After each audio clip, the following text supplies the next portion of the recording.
Hello, everybody. Welcome back to the conversation series. All the way from Miami, I've got Mr. EATS305 here with me today. Founder, content creator of Mr. EATS305. He's the Miami guy helping everybody find the best eats. And so I'm so thrilled to have him. And yeah, thank you for joining me and digging into what you do. Yeah, thanks for having me. I'm excited to talk about it all. Yeah. So I just first want to ask the cheesy, corny question of what made you fall in love with food? Where did your food passion come from? Yeah, so it's something that I've always just grown up with it, being Cuban. In the household, there was always home cooking, and you kind of grow up with that. So the love of food kind of always happened and has always been around me. The love of content creation, helping others find it, started with when my fiance and I first started dating, just like every couple kind of does. You're going out to eat every weekend because that's like the thing to do. This was back in 2016, and I was posting my Snapchat like to my friends because this was back before Instagram had stories or any of what it is today, and they were asking me like, "Oh, where'd you go this time? What'd you Right, order?" right. So that kind of sparked the idea of let me not just help my friends out, let me kind of help other guys find places to take their partners out to eat Yeah, or things to do. It was kind of like that sort of compilation. However, I noticed that back then more, still to today, but back then more, it was mostly females that were on social, like actually present yeah, and active on social media. So I kind of had to gear my content to a more neutral tone rather than just like spearheaded for a gotcha. male audience. And yeah, so with that over time, I started doing it as a hobby 2016, 2017, went to law school 2018. While I was in law school from 2018, 2019, 2020, 2021, it was building that little by little Yeah. until what it is today. And I've Nice. been full time since the end of 2021. I just want to hit on what you just said too. Like you were in law school. What was the final like click in your mind? Like I'm gonna go do this full time. Like what was the moment? So it was like a bit hectic with COVID and being in law school and doing all that. It was so I took the bar exams, Yeah. and there's a waiting period of like 2 months before you find out your results. Okay. So I had 2 months of basically dedicating my time to something else Yeah. 100%, which Okay. I had never been able to do Yeah. for Mr. Eats. Yeah. Um, so I told myself, I drew up a business plan, and I said, if I hit these goals, Yeah. regardless of the result, I'm going to do this full time and see where that takes me because in South Florida, attorneys are a dime a dozen. Yeah. I think that's everywhere, but specifically Yes. in Florida. Um, and how many content creators of value Yeah. are there right now. I'm sure maybe in 5 years there might Yes. be more, but right now I just had something really good and I wanted to take advantage of it with still using my legal knowledge and everything that I've learned in those years while I was there, you know? That's awesome. When you've created this very fun and engaging brand, you've brought your own culture into it, your own history, your love for food. You've created this fantastic brand. You were just saying it, so many people are creating everybody's turning into a content creator in some sort of way. What would you recommend for people who are wanting to go create their own brand, who are wanting to do their own thing in this massive world and market today where it seems like everybody is trying to do their own thing and become their own personal brand? Yeah. So in order to become your own personal brand, you have to be your own person. You can't kind of duplicate somebody else. You have to just be yourself. It's a lot harder than it sounds, and this career, this path is a lot harder than it actually looks too. Yeah. So it's being consistent, and if you really like it, continue doing it just because one video going viral doesn't mean your next five are going to go viral, or vice versa. Just because you post five videos that don't go viral doesn't mean your sixth one isn't going to go viral. So it's all about just if you genuinely love doing it, stay with it, and do it because you love it, not because you want free food or not because you want to be famous or whatever it may be. Not famous. Um, it's should be out of passion rather than out of any secondary reason. I think that consistency, is the name of the game. It truly is. And I think it's easier said than done for a lot of people.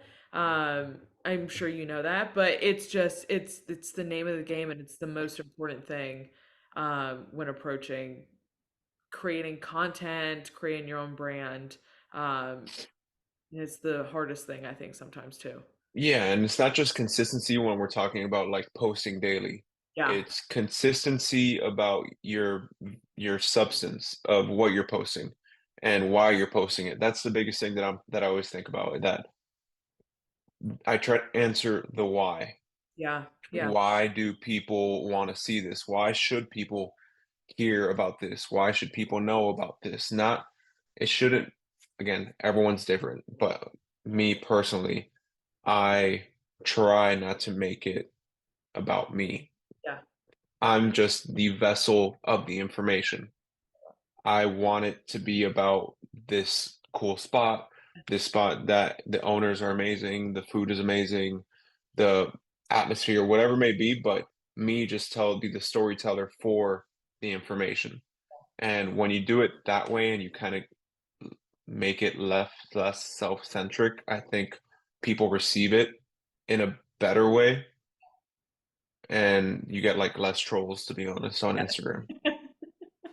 It's very true. Very true. Mhm, I want to hop into your content strategy mind as we're right on this from a few different perspectives. From a platform perspective, you're on Instagram, you're on TikTok, you're on all of the platforms doing all of the things. mhm. How do you approach, okay, here's what we're doing on TikTok. Because Instagram is your biggest and that's where you spend a lot of your time and your focus. But what does your mind look like in terms of a platform content strategy? So Instagram, like you said, is my focus. That's my bread and butter. That's my first thought. I am creating content for Instagram because that is the platform that I grew with, and that's also the platform that I feel the most connected with my audience. So, and I just feel like for what I do, Yeah, the tools and features that Instagram provides makes it easier for the consumer to receive it and save it and share it, and it just feels a little easier. Um, TikTok, the videos get repurposed, but I also look at it as a more casual yeah, platform. So I might post something that's a little bit less polished on TikTok than Instagram. Um, and maybe something is made for a younger demographic, like a restaurant or an activity or something. I am then shifting my focus and creating for a TikTok because most likely I will not post that on Instagram. yeah. The all the other platforms, Snapchat, YouTube, Facebook, whatever they may be, Threads, X, Twitter, um, that's all. If I had more of me, I would be able to post there consistently, but I try to stick to consistency on like two platforms at least. Yeah. And then if I get to the other ones, it's because I had a lot of extra time Yeah. to be able to post on those platforms. Because it's tough because you post something on Instagram and you want to start engaging with you want to stay on Instagram and engage with the people that are engaging with you. And then I let it like marinate for 10 minutes and then I go to TikTok and then I post it on TikTok and then I'm playing this like Yeah. seesaw Yeah. back and forth game of between the two apps for at least an hour after I post. And let me tell you, I wish there was two of me because it'd make getting things a lot like it'd make things a lot easier in terms of Oh getting things yeah. posted. Um, But I love how you approach that. And I think what you said was totally true, like focusing on two platforms. It's super smart. And I think everybody thinks that they have to be everywhere all the time. I'm like, no, Mhm. pick where you have your strengths and, like you were talking about, where you have your audience and where your bread and butter is, and go from there. Because I think a lot of people are like, I have to get everywhere all at one time. I'm like, no.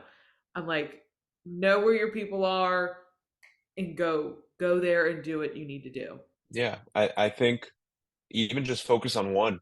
Two is the second step. Just focus on one, and then when you feel more comfortable, then start juggling that. But focus just on one and do that one really well. While we're on this, have you done like research or work at all to like, hey, this is like who my target audience is on Instagram, or this is who is kind of seeing my stuff on Instagram, like the demographics, anything like that? So Instagram, each platform kind of when you have a certain profile, they give you those analytics and those insights. So I know that, and it's always changing, but for the most part, I know where the percentages lie. It's Instagram, the majority lies between like 25 and 35 age wise, and then gender, I think females control about like close to 60%, but it's around like 57 now. But when I first started, when I told you that I had to shift my approach, it was because females had 80% of my following. Oh, So now it's closer to 50-50, okay. but that's just because I feel like guys are using Instagram and social media more now Okay. to receive their news. Like I feel like actual dated like TV or magazine or they're kind of like gone. Yeah. Yeah. So to receive their news and their sports, whatever it is, like those platforms, the ESPNs of the world, the Bleacher Reports, they've gotten better about posting on social media, which allows for more guys to be on their phones. I totally agree. But that's crazy that you start like Snapchat when you did start like 80%, or Instagram when you started like 80% was feed. Like that is nuts just to be able to hear that number. Yeah, it's massive. It's a massive amount. Coming back to the content strategy side, but now actually getting into how you approach when you're going to create a video or working with a business, whatever it may be. How do you approach, okay, we're going to eat here. This is what I want to do. This is how my mind's working. So a lot of creators, influencers, whatever you want to call it, work differently um, on this approach. I work differently, but I it's multifaceted. So the one thing that I stay true to though is that I don't solicit any business. So I'm not going to reach out to said restaurant and say, "Hey, I'm Mr. Eats. Pay me, give me free food, give me. I'm going to dinner tonight, expecting something in return." Yeah. Um, how it works for me is one, I either just go on my own, and whether it's for dinner, for lunch, and I either bring my whole setup, which is like my tripod, my phone, my extra lights, sometimes my camera, depending on the type of restaurant it is, and I just don't let anybody know, and I film the content because I genuinely love that place. I maybe have been there before. I There might be like a place without even an Instagram, like those type of spots, or a brand new spot. They don't have budget to work with creators. They don't have any of that. Um, so that's one approach. The second approach is when restaurants invite me to go and make content for them. Then I have like a media deck that I send to them that has all my insights and analytics and kind of broken down of a sliding scale of my rate card of what my content to create content for them, what that would charge them, but it's not a flat fee it's depending on the business that approaches me. A food truck is going to have a much cheaper ROI return and rate than place with a full bar that's been open for 10 years. So, and I would like to add that Just because I'm charging them doesn't mean that they're automatically going to get posted on my feed. So once we agree on this rate and the date and before I even get out there, I send them an agreement that states if I don't like the food, I don't post it. It's a subjective clause within the agreement that um, kind of says if it's not to the quality that it's very subjective, but it's not to the quality where I think it's comparable to everything else on my feed, I am not going to post it and I'm not going to take the money and it will be constructive criticism and it will be more of a consulting aspect and I'll give them whatever content that I made that doesn't have my likeness or images. But for me, Yeah. maintaining a reputation is much more valuable than whatever dollar amount that they were going to pay me. Um, so that's the second way, which is if they the owners reach out to me. Then there's other companies that have um, marketing agencies, PR agencies, those people that invite creators out to media dines and those things. Those I take much more like much less frequently. When you're first getting started, that's a good way to get in and get content without having to pay for it. Um, because it works on like a trade basis most of the time. These big restaurants pay these companies to get creators to work for free, essentially. Um, it's not great, Yeah. but it's a way to get in, Yeah. and it's a way to get good content at good places Yeah. and to do it consistently. Because realistically, people, and I don't want to tell people how to manage their finances, but going out to eat every single day on your own dime is not the best Yeah. approach, especially in Miami. I love that you stay true to your community and your followers, though. Like, if it's not something that you would feel comfortable sharing, like, you're not going to share it. And I love that you do that because Yeah. I think most of the time people would just grab the money and run and like post it. And that's a massive difference. Yeah, it's the most important part, to be honest, because anybody could be doing that that way because it's the easy way out. But it's just the truth about how to compare things, and Yeah. Yeah. it's it's being able to do that also because of the experiences that I have already under my belt. I've been doing this now for 7 years. So when I see something, when I taste something, when I understand how a business is being run and what food's getting served to me, I know and I feel confident enough to tell them the reason why. I can't just say like, it doesn't taste that good. I give them an in-depth Yeah. type of feedback as to why. And I tell them, I can tell where you got this bread, where you got this burger, where you Yeah. got this meat. Like it's frozen, you got it from this place, how long has it been sitting there? Nothing's too creative, nothing's like the menu's not cohesive, like you're trying to do too much. Like, let me help you. But let me help you not by sending people in here. Let me help you in another way to get you ready, Yeah. and then we can come back. Most of the time, they don't want me back, to be honest. But what the purpose is, and what I try to do is let me get you ready to then get people in here after, Yeah. whenever that may be. Yeah. So that's why I also don't love going to places right when they open because when they open, they're not ready. Well, and it's a little bit more showboaty when they first open. They're trying to entertain everybody. They're trying to bring people in. But I totally agree with you. The food is never the best when they first open compared to a month to a year later. It's like anything. Once you get your rhythm, that's when you really want to be a fan of or go to a place or that's when you're working your best.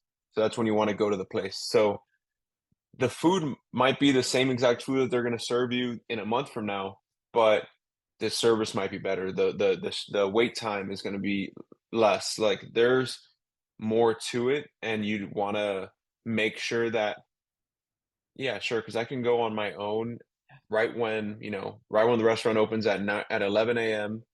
and I'm the only guy in the restaurant. I'm gonna get great service, whether they know me or not, Right. of course. But not everyone has the luxury to be able to be at the restaurant at 11 a.m. Most people are gonna go on the weekends or after work, and the restaurant's gonna be packed. And now that same kitchen has to deal with the balancing act of serving people. There's a line out the door, and they have to deal with the kitchen being hectic and not really getting that rhythm. So that rhythm is important once you start getting that traction and all those people coming in at the same time.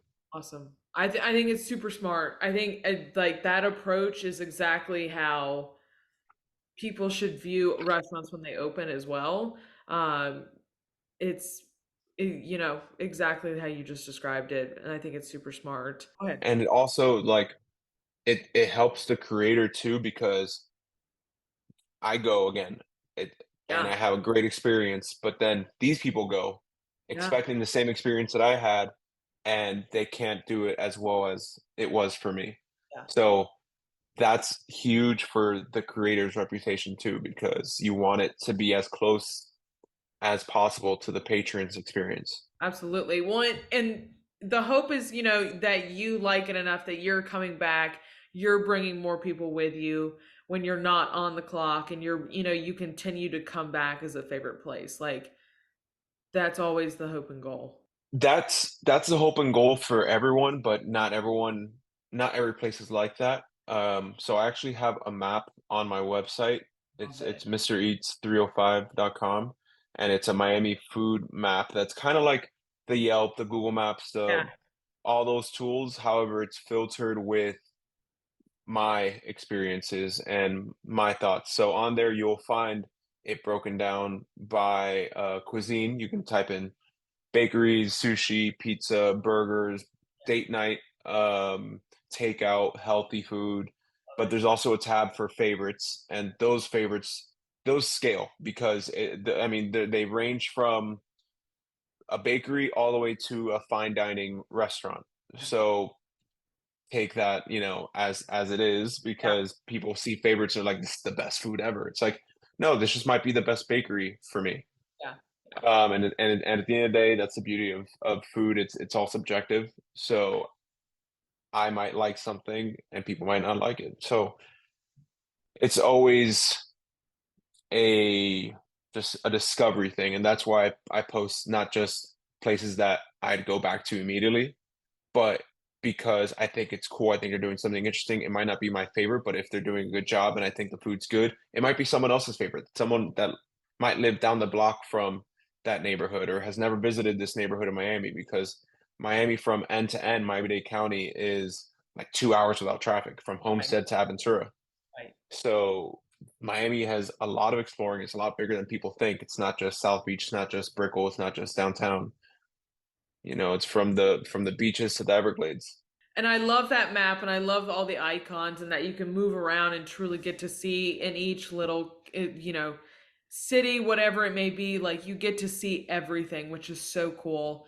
With that map in mind, have people come up to you and been like, Mr. Eats, I want, you're traveling around. Have you thought about putting a map together for New York or for another city? Like, have people come up to you and asked you that question?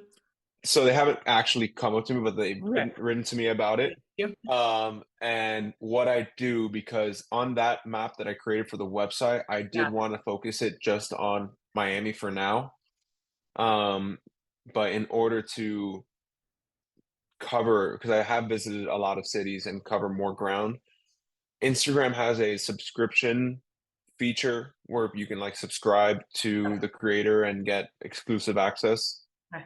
Um, I on my subscriptions, I have every city and country that I have visited.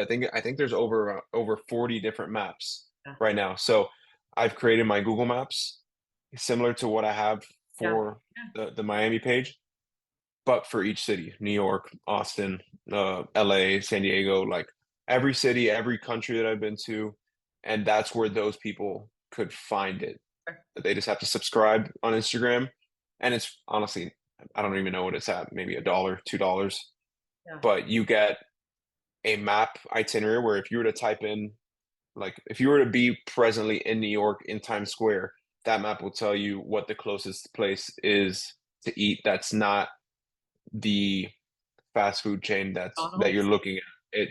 It's the, mom and pop shop or the good pizza spot, Yeah. or it's those places that are filtered through my experiences.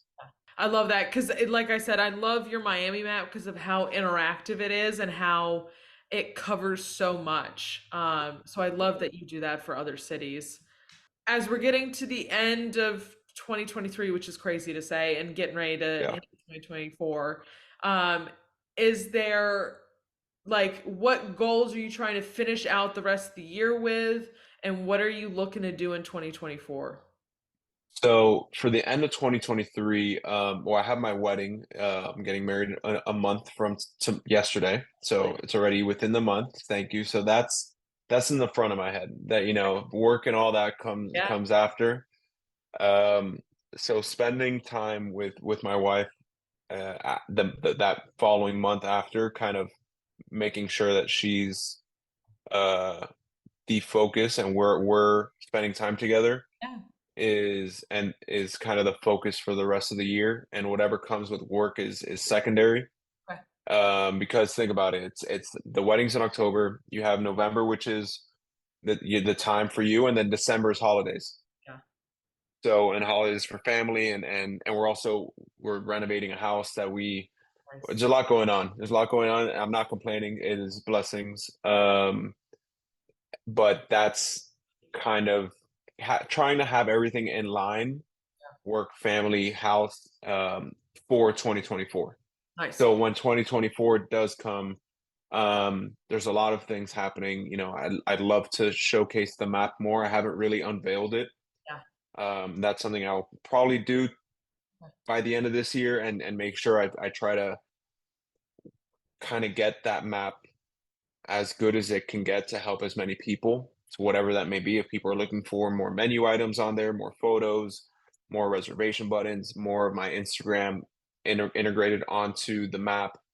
That's a big focus. I have merch coming soon. This is my hat. As you can see, it has my logo there that says "Don't take a bite without me," and my Mr. Eats M, as well as sweatshirts and hoodies and sweatpants and t-shirts. Those should be dropping within the next month or so, Cool. to prep for the cold weather in Miami. All 60 degrees. That 1 week of cold weather, Yeah, yeah. and then yeah, just doing as much as I can, covering as much ground in Miami and elsewhere, Yeah. and just kind of keeping the brand out there, and active, and helping as many restaurants and helping as many people find new spots or classic spots as I can. I love that. Yeah. And I love the merch too. Like I love your phrase. It's so good. Um, Thank you. yeah, it's so good, and I'm so glad you're doing merch because I love the colors. I love your M. Like it's branding on point. So I have a massive appreciation for branding, and so anytime I see good stuff, I'm like, this is fucking awesome. I'm like, this is fantastic. So I can't Thank wait to you. see the merch that drops for the cold weather that Miami is gonna get. Yeah. Luckily, we can ship anywhere else Yeah. too if you're not in Miami, like where it's actually really cold. The Yeah. the hoodies are good, the sweaters are good, the sweatpants are all good quality. I'm proud of it. So, It's awesome. and it's just the first collection of many to come. But we wanted to make sure that the first one was like a namesake, Cool. kind of my color branding, my standard branding, and then we can get a little fun, a little more fun, a little cool, a little crazier with the Love that. next ones. I love Yeah. that. My last question for you is just what inspires you? On the day to day, I think just the reward of helping so many people, and not just, helping businesses. That's great. But it's that I'm helping businesses, and that I'm helping people find great food, and when people share food with each other, that's like such an impactful thing, the breaking bread together, and just having that conversation, putting the phone away, and like enjoying that Yeah. moment. So when it's kind of corny, but it's what it is that you're helping people discover and live moments that they remember. And that I'm doing it in a city that I'm so passionate about and that I love the community here and I love how much it's growing, how quickly it's growing, and that we're putting it on the map, and that I'm just like a small part of that is a fun thing to think of and a rewarding thing. And I love that too. I love, I think a meal, like you said, is sometimes we talk about it all the time, but when you sit down with family or friends and start to eat, like I could sit for hours at around Hmm. the table and talk. And that's a lot of what it happens with I come from a big family, and so we do that quite often, and you just get lost in time. And so I have a massive appreciation for, when you do sit down for a meal, like put the phone down, put the technology away, and like that's what happens. Um, Yeah. As long as you take a picture first before you eat, then yes, you're good. the That's phone it. eats first. Yeah, That's what we say all exactly. the time. The phone eats first. But I can't thank you enough for joining me today and walking me through Mr. Eats 305 and the brand you've created. So I appreciate it so much. If you guys do not follow him, please, all of his socials are going to be down below. Go follow along in his journey. But I just can't thank you enough for taking the time and talking with me today. Thank you. It was a pleasure. And again, thank you for those who follow, who are just about to start following. If you don't know about the website that we've spoken about, Yeah. Mystery 305 too. That's where the map is. That's the best way to navigate Miami for me. And if you guys have any other questions, shoot me a DM and I'm happy to help. Yeah. Thank you so much. And as always, I will see you guys back here next time. Bye, There you y'all. go.